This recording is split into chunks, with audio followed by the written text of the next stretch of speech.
그동안 창세기를 계속 보다가 오늘은 감사절을 맞이해서 다른 본문을 한번 선택을 해봤어요.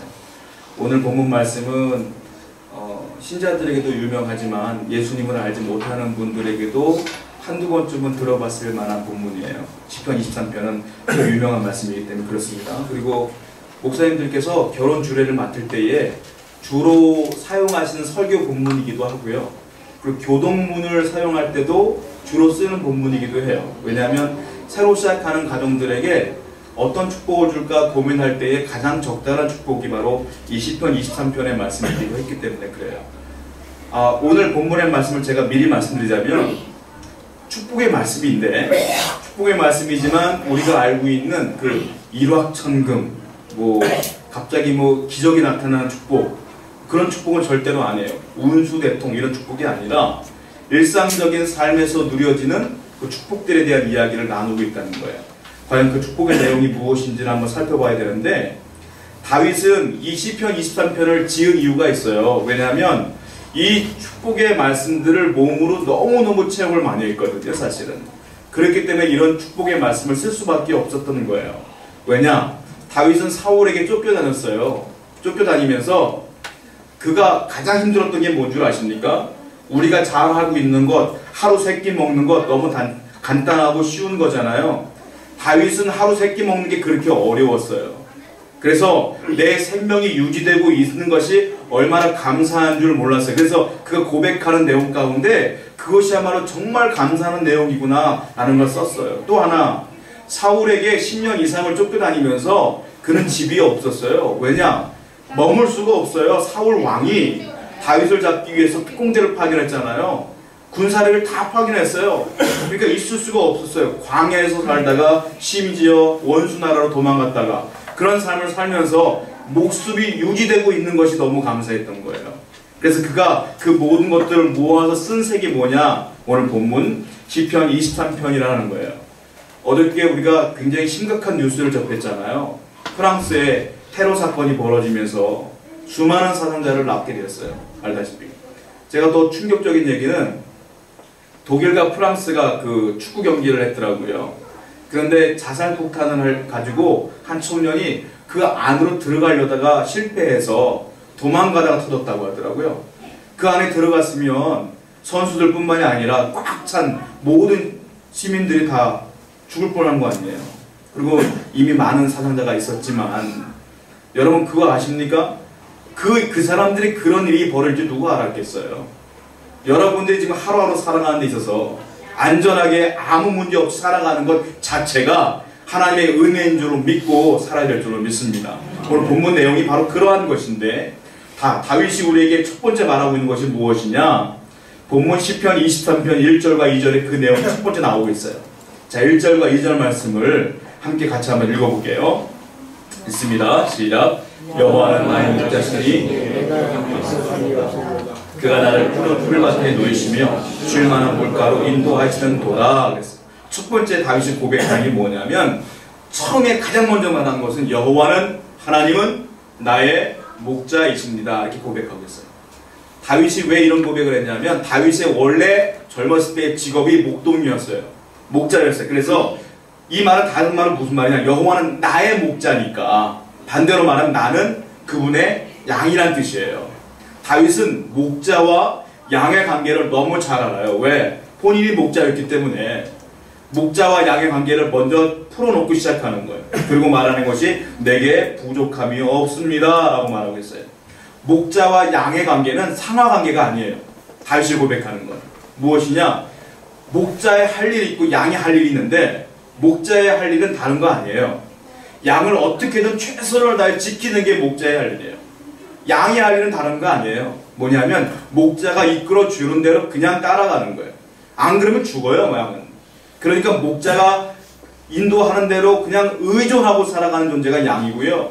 목자는 어떻게든 양을 살리기 위해서 애를 쓰는 게 목자예요. 그래서 다윗은 고백하는 거예요. 하나님은 나의 목자십니다. 나는 당신의 양입니다. 그러므로 내가 할 일은 나는 끝까지 하나님을 의존할 수밖에 없는 존재입니다. 이 고백을 하고 있는 거라는 거예요. 그리고 뒤에 나온 말씀이 있는데 2절 말씀 보면 그가 나를 푸른 풀밭에 누이시며 쉴만한 물가로 인도하시는 도다. 푸른 풀밭에 누이시며 쉴만한 물가로 인도하시는데 이것은 양이 할 일이 아니에요. 목자가 할 일이에요. 사실은. 여러분 우리는 시골에 양을 풀어놓으면 염소를 풀어놓으면 웬만하면 다 풀밭이 있어요. 시골에. 그러나 우리 기억해야 될 게 우리나라가 아니에요. 이 성경은. 어디입니까? 팔레스타인 지역.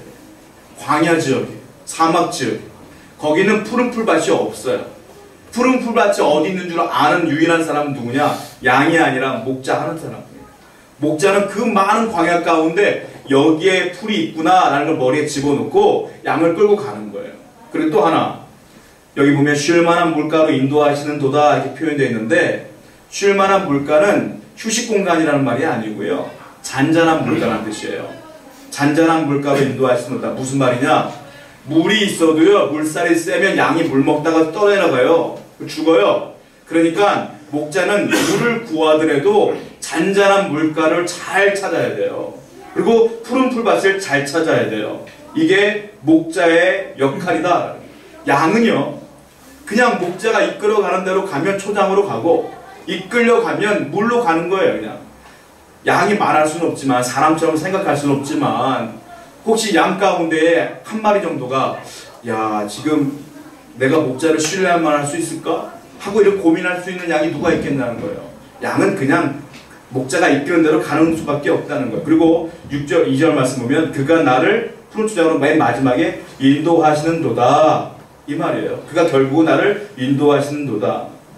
다윗이 왜 이 얘기를 했냐면 먹고 사는 문제 가운데 다윗이 심각하게 경험한 적이 많아요. 예를 들자면 사울왕이 자기를 쫓아다닐 때 배가 너무 고팠어요. 먹을 것이 너무 없었어요. 그때 녹당으로 갔는데 아히멜렉이라고 하는 제사장이 하나님께 예배를 드리려고 진설병을 다 차려놨단 말이에요. 하나님께 예배 드리기 위해서.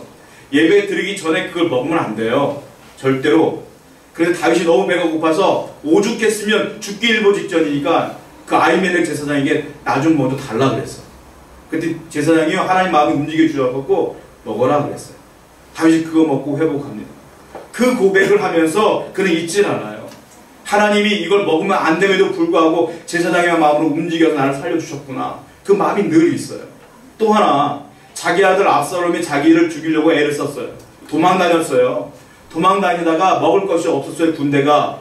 그때에 그 무비보셋이라는 사람의 사환 시바라고 하는 사람이 먹을 것을 잔뜩 싸가지고 와요. 그때 떡도 가져오고 포도주도 가져오고 여름실과도 가져오고 건포도도 가져오고 다 가지고 와요. 그래서 다윗이 그걸 가지고 비장신령으로 삼는다고요.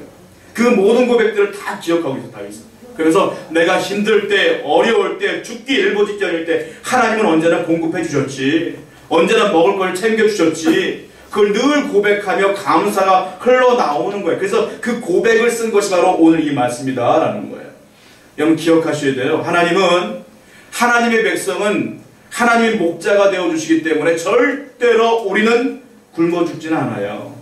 여러분 사업이 안 됩니까? 직장의 문이 열리진 않습니까? 그거는 일시적인 현상일 뿐이지 결과적으로 하나님은 다 채워주신다는 거예요. 이 고백을 다윗은 하고 있다는 거예요. 그 고백 가운데 놀라운 기적 같은 일은 없어요. 그러나 평상시에 늘 감사하며 먹고 사는데 지장이 없다. 이것으로 감사해야 된다는 걸 다윗은. 여러분 그러므로 일상적인 삶 가운데 있는 그 은혜들이 여러분 가운데 큰 은혜일 것이며 큰 감사하는 사실을 기억하셔서 오늘 이 감사들을 기억하시며 늘 평상시에 감사하는 여러분 되기를 축원드립니다. 자, 두 번째 다윗이 고백하는 게 있어요. 그 3절과 4절이에요. 같이 한번 읽어볼까요? 시작. 내 영혼을 소생시키시고 자기 이름을 위하여 의의 길로 인도하시는도다. 내가 사망의 음침한 골짜기로 다닐지라도 해를 두려워하지 않을 것은 주께서 나와 함께 하십니다. 주의 지팡이와 막대기가 나를 안위하시나이다. 자, 1절과 2절에 그 양이 그 푸른 풀밭에서 꼴을 먹고 물을 먹고 힘을 낸 거예요. 힘을 낸 다음에 이제 또 다른 고백을 하는데 3절 말씀 보면 내 영혼을 소생시키시고 이 말을 해요. 갑자기요 육의 만족을 누린 그 양의 고백을 했던 다윗이 이번에 영의 고백을 합니다. 내 영혼을 소생시키신다. 여기서 말하는 소생이라는 단어는 말 그대로 회복된다는 거잖아요. 그런데 성경에서 이 단어는 어떻게 쓰이냐면 원문에서는 항상 내가 회개하여 새 생명을 얻을 때 쓰는 단어가 이 단어다. 그러니까 다른 말로 말하면 하나님을 믿음으로 새로운 생명을 얻게 된다는 뜻이에요. 그러니까 이 영혼이 다시 한번 은혜 가운데 거하게 된다 이 말인데, 맨 마지막에 보면 그래서 하나님은 나를 의의 길로 인도하시는 도다 이렇게 말하고 있습니다. 의의 길이 뭡니까? 은혜의 길. 다른 말로 하나님 믿는 사람들이 살아가는 은혜로운 길로 나를 인도하십니다 라고 말하고 있는 거예요. 그런데 다윗이 중간에 한 말이 더 대단한 거예요. 뭐냐면 중간에 내 영혼을 소생시키시고 자기 이름을 위하여 의의 길로 인도하신도다. 자기 이름이 뭐예요? 하나님의 성공, 즉 하나님의 거룩한 이름을 말하는 거예요. 즉 하나님이 나를 소생시키실 것이다. 그리고 하나님이 나를 의의 길로 인도하실 것이다. 그 이유가 있다는 거예요. 왜? 그것은 나 때문이 아니라 하나님의 이름을 위하여 하실 것이다라는 확신을 갖고 얘기하는 거예요. 즉 내가 잘나서가 아니라 하나님은 다윗이 내가 하나님을 섬기는 걸 알기에 만약에 다윗이 망하거나 다윗이 실패하거나 절망하거나 다윗이 굶어 죽었더라 이런 얘기가 나오면 하나님의 이름이 먹칠을 하는 거예요. 그러니까 하나님이 당신의 이름을 위해서라도 나를 살려주실 것이며 도우실 것이며 은혜의 길로 인도하실 것이다. 이 고백이 3절 말씀인 거예요. 즉 다윗은 확신을 갖고 있는 거예요. 뭐냐면 내가 하나님을 섬기기 때문에 반드시 하나님은 나에게 도움을 줄 것이다. 나에게 함께 하실 것이다. 확신을 갖고 있는 거예요. 여러분 믿으시기 바라요.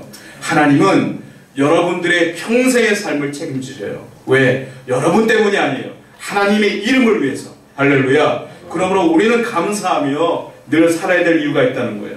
또 다윗은 4절에서 이런 고백을 하죠. 내가 4절 한번 같이 읽어봐요. 시작. 내가 않을 것은 주께서 나와 함께 하십니다. 주의 지팡이와 막대기가 나를 안위하시나이다. 그리고 연속으로 고백을 합니다. 뭐라고 말하냐면 자 그렇기 때문에 내가 사망의 음침한 골짜기 즉 죽을 것 같은 어려움 말하는 정말로 힘들 때 그런 골짜기를 다니는 현실일지라도 내가 해를 두려워하지 않을 것은 내가 그럼에도 불구하고 두렵지 않은 이유는 그 이유가 나오는 거예요. 주께서 나와 함께 하심이라. 그래서 그 이유가 나오는데 주의 지팡이와 막대기가 나를 안위하시기 때문에 나는 두려워할 필요가 없습니다 라고 말하는 거예요. 다윗은 목동이었기 때문에 지팡이의 용도를 너무 잘 알았어요. 이스라엘 사람들에게는 지팡이가 두 가지 용도로 쓰이는데 첫 번째는 지팡이요 말거든. 두 번째는 막대기예요. 무슨 말이냐? 지팡이는 양을 칠 때에 우리 안으로 집어넣을 때 툭툭툭 치는 거예요. 그 양이 딴 데로 가다가 지팡이를 맞으면 그냥 우리로 쑥 들어가는 거 있잖아요. 그렇게 인도하는 거예요. 다른 데로 나가는 무리가 있으면 잡아다가 툭툭 쳐가지고 무리를 집어넣는 거예요. 이 지팡이 역할이. 즉 첫 번째 그 역할은 뭐냐? 인도의 역할이 있어요. 지팡이. 두 번째 막대기라는 말이 나오잖아요. 막대기. 막대기는 뭐냐면 양을 칠 때 들짐승들이 와서 양을 잡아먹으려고 한단 말이에요. 뭐 늑대도 있을 것이고 여우도 있을 것이고 그때 목자는 목숨을 걸고 양을 지킬 때 이 지팡이가 막대기로 변해요. 즉 이 막대기가 무기가 된다고요. 그 험한 짐승들과 싸우는 거야. 그러니까 그 험한 짐승을 쫓을 때 쓰는 것이 막대기예요. 즉 지팡이는 하나지만 용도는 두 가지인데 다윗은 그렇게 말하는 거예요. 그래서 주의 지팡이와 막대기가 나를 안위하시기 때문에 나는 두려워할 필요가 전혀 없습니다. 다윗이 고백하고 싶었던 건 그거예요. 하나님이 나를 평생 인도하시기 때문에 그리고 하나님이 나를 평생 보호하시기 때문에 안전보호예요. 완전. 그러니까 나는 두려워할 필요가 없다. 그래서 나는 감사하다 이거예요. 첫 번째 1절과 2절은 먹고 사는 것을 공급하시기 때문에 감사하고 두 번째로는 내가 안전하게 병 걸리지 않게 하나님의 은혜 가운데 건강하게 그냥 살아가는 것 자체가 안전하게 보호하시기 때문에 감사하고 이 고백을 하고 있다는 거예요. 여러분 기억하셔야 돼요. 특별히 내가 뭐 특별한 은혜가 없어도 지금 여러분들이 여기에 앉아있는 것 자체가 하나님의 은혜를 경험하고 있음을 기억하시기 바랍니다. 다윗의 고백은 이것이 감사다 라고 얘기하는 거예요. 근데 많은 분들은 일확천금, 로또 이런 거 당해야지 감사할 줄 알아요. 아니에요. 이스라엘 백성들을 40년 내내 구름 기둥과 불 기둥으로 인도했다고 그랬잖아요. 구름 기둥이 보이는 게 아니에요. 활활 타는 불 기둥이 보이는 게 아니에요. 이스라엘 사람들은 몰라요. 그냥 대낮인데 덥지가 않아요. 구름이 껴갖고. 그게 구름 기둥이에요. 한밤인데 추워야 되는데 웬일은 춥지가 않아요. 그냥 따뜻해요. 구름 기둥이 있으니까. 보이지는 않지만 하나님의 은혜가 그렇게 세밀하게 세심하게 보호하고 있는 거예요. 일상적인 축복이죠. 여러분들의 일상적인 축복에 늘 감사하는 우리가 되야 될 줄로 믿습니다. 그것이 하나님의 은혜라는 거예요. 자, 또 하나 우리가 기억해야 될 게 있습니다. 뭐냐면 5절과 6절에 또 그 이유가 나와요. 세 번째 축복이 나오는데 5절과 6절 한번 같이 읽어보겠습니다. 시작. 주께서 내 원수의 목전에서 내게 상을 차려주시고 기름을 내 머리에 부으셨으니 내 잔이 넘치나이다. 내 평생의 선하심과 인자하심이 반드시 나를 따르니 내가 여호와의 집에 영원히 살리로다. 두 가지 축복을 다윗이 고백을 한 뒤에 이제 하나님을 찬양합니다. 찬양한 내용이 5절과 6절이에요. 그래서 하나님을 찬양합니다 라고 하는 거예요. 주께서 내 원수의 목전에서 내게 상을 차려주십니다. 그 당신을 찬양합니다. 기름을 내 머리에 부으셨습니다. 그래서 당신을 찬양합니다. 그 내 잔이 넘칩니다. 고백하는 거예요. 여기서 말하는 내 원수의 목전은 내게 상을 차려주시고, 옛날에는 이 상이 그냥 리워드, 그러니까 보상인 줄 알았잖아요. 많은 분들이. 근데 이게 보상에 대한 의미가 아니라 테이블, 즉 밥상 말하는 거예요. 밥상. 하나님이 내 원수의 목전에서 밥상을 차려준다 이 말이에요. 한마디로 말해서. 자, 그리고 기름을 내 머리에 부어주셨다 이 말이에요. 기름을 내 머리에 부으셨다 이 말은 무슨 의미냐면, 우리 집에 오는 진귀한 손님, 아주 소중한 손님이 올 때 이스라엘 사람들의 문화는 기름을 부었어요. 이렇게. 이 사람들은 정말 특별한 손님인 거예요. 다윗이 그 고백을 하는 거예요. 왜냐? 다윗이 나중에 사울왕 다음에 왕이 되잖아요. 그 이야기를 하는 거예요. 내가 지금 왕이 되었으니 하나님이 내 머리에 기름을 부으셨습니다. 내 원수들이 즐비한데 얼마나 원수가 많았겠어요. 사울왕, 사울 신하들, 사울을 추종하는 사람들 다 다윗을 죽이려고 했는데 다 원수예요. 압살롬 따르는 사람들 다 원수예요. 그 사람들 앞에서 다윗이 왕이 됐잖아요. 그 얘기를 하고 있는 거예요. 그런 고백을 하면서 주님을 찬양하고 있다라는 거예요. 그러면서 6절의 말씀 보면 또 중요한 얘기를 하고 있어요. 내 평생의 선하심과 인자하심이 반드시 나를 따르리니 내가 여호와의 집에 영원히 살리로다. 여러분, 왕이 되면 축복의 최절정에 쓴 거 아닙니까? 왕이 됐으면 더 이상 축복이 뭐가 있겠어요? 그것이 축복의 하이라이트잖아요. 다윗은 그렇게 고백하는 게 아니에요. 6절 말씀 보면 이것이 축복의 끝이 아님을 얘기하고 있어요. 뭐냐? 내 평생의 선하심과 인자하심이 반드시 나를 따르리니, 이 축복은 이제 끝난 것이 아니라 내 평생에 걸쳐서 계속 지속될 것이다 라고 찬양하고 있는 거예요. 왕이 진짜 축복이 아니라는 거예요. 계속 그 축복이 임하실 것인데 그 이유가 나와요. 뭐라고 하는지 아십니까? 맨 마지막에 내가 여호와의 집에 영원히 살리로다. 이게 원인이에요. 무슨 말이냐? 내가 하나님의 성전에 늘 거하기 때문에 하나님의 선하심과 인자하심이 영원히 평생토록 나와 함께할 것입니다. 다윗의 마지막 축복은 뭔 줄 아십니까? 교회의 축복이에요. 성전의 축복이라고요. 내가 성전을 사랑하고 거기서 예배하기 때문에 하나님의 축복은 영원할 거예요. 이 말이에요. 여러분, 그러므로 신앙인들에게 중요한 건 성전 중심의 삶이에요. 예배 중심의 삶이요, 교회 중심의 삶인 줄로 믿으시기 바랍니다. 여러분들이 이 교회에 나와서 예배하고 하나님께 찬양하고 기도하는 것이 모든 축복의 원인이 될 수 있다는 거예요. 하나님께서는 성전 밖에 있는 사람들에게 축복하는 것이 아니라 다윗처럼 성전에서 늘 하나님을 사랑하는 사람에게 축복하신다 이 말이에요. 저도 애가 둘이 있는데 가끔가다 명절이 오면 어른들 찾아뵈면 최소 10,000원은 주잖아요. 어이구 오랜만이네, 맛있는 거 사 먹어라, 10,000원 주잖아요. 우리 애들은 할아버지 할머니 만나러 뵈는 곳이 그리워서가 아니라 돈 벌러 갈 때가 또 얼마나, 뭐 보통 아이들 그렇지 않겠습니까? 갔다 오면 지들끼리 돈 세고 있어요. 얼마 벌었다 얼마 벌었다.